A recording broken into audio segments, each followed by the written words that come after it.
Yo, welcome, rival. So today we're going to take a look if the balance patch that hit yesterday actually has the potential to end the strategist strike. So let's jump right in.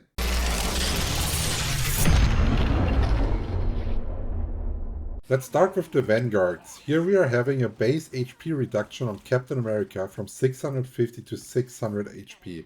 That's already a step into the right direction, reducing the brain AFK gameplay of Captain America, just being unkillable in the backline and being a nuisance, while simultaneously not making him totally unviable. Next up, we are having Doctor Strange, the tank that could probably hit the worst in Season 2, going down from his S tier throne all the way to B tier. He is getting a buff to his ultimate Eye of Agamotto by allowing him to charge it up quicker with an energy reduction of 300 points. I think this change will make him a bit more reliable in teamfights again, so he can trade ultimates better with the other tanks, but I don't think it's enough to lift him back up to S tier. Now we are coming to the last Vanguard change, and this is Groot. With his dominant walls, he is currently terrorizing ranked lobbies, racking up a significant ban rate of 43%. But the walls now got nerfed from 700 HP all the way down to 600. This nerf will definitely be felt, and at this point, please let me give a shout out to everyone. If you see enemies spawning any skill with a health bar,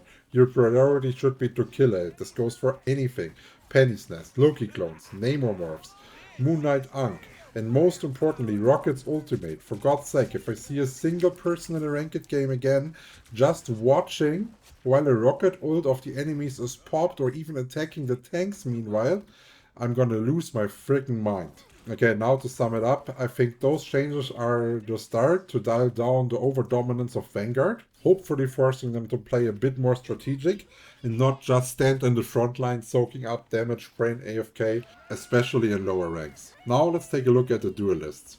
Reddit community expected a crazy Spider-Man nerf, but in reality they only got a change to Spider-Man's hook combo from 5 to 4 meters, which in my opinion will not change anything, and definitely did not deliver what was promised. So I think Spider-Man will most likely retain his 16% ban rate. Winter Soldier fell off quite hard after receiving the nerfs to his hook and losing the team-up ability with Rocket in the Season 2 patch. But they are clearly trying to buff him back into power. The new change to add an additional charge to his Tainted Voltage E will allow him to have more consistent DPS without reloading, as using this spell will refresh his free shots immediately. This will again significantly increase his kill threat if he stacked up both charges prior to the engage. The strategist buffs, this is what everyone was waiting for. Reddit the last weeks was full of supports that refused to queue up due to the underwhelming performance of strategists and the low carry and kill potential. But did this patch achieve to change this? Let's start with Adam Warlock. Similar to Mantis or Hela, Adam is now getting a special effect on his headshots. They will now reduce his avatar of livestream by 1 second for every hit. I personally think this will only have an impact in high elo, as the lower ranks will not be able to properly use the headshots to increase their threat level. Cloak and Dagger, on the other hand, will get some buffs that probably players of all skill levels will be happy about. The damage capability in the Cloak is getting increased from 75 to 80 per second, while the Dagger form is also getting a damage increase from 15 to 18 per hit. The changes to Lunar Snow are really weird in my opinion. What strategists are currently struggling with is damage to defend versus dive and peel for each other in the backline.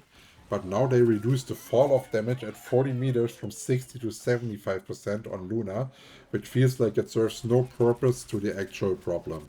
Mantis is getting the biggest buffs out of all the strategists. She receives 5 extra damage on every left click. That sounds like the most promising change in regards to anti-dive, as Mantis also has her sleep to interrupt dives. Overall, I got to say that the changes to Mantis and Adam Warlock combined will most likely trigger Star-Lord being picked more often than the current 11%, as this team-up's win rate is currently already at 66%, and I think we could even see a rise here. Now let's finish it off with the only change they did to team-ups. Here they tackled the Stars Aligned one from Captain and Bucky. They now grant 50 HP extra to nearby allies if they jump towards them. This also explains why Captain got his 50 health reduction, as they did not want to straight up power buff Captain. I personally think that this change will have lots of potential to counter dive as long as your Captain knows how to spell the word peel and Winter Soldier is properly positioning around his strategist. My conclusion on the patch is I highly doubt that those small changes will make the strategist community happy, and that NetEase should definitely monitor closely that kind of happiness, so we don't have like a huge amount of people wandering off to other games that are currently released and also performing decently. And they definitely need to do some bigger adjustments in the Season 2.5 balance patch. And they should try to focus not so much about the individual hero balance, they should focus more on that all roles have the same carry potential, and then afterwards go into really heroes. Yeah, guys, that was it, my opinion on a new patch. If you still have any questions or you think something was like completely off, just let me know in the comments. I will try to answer everything in less than 24 hours. Cheers and see you in the next one.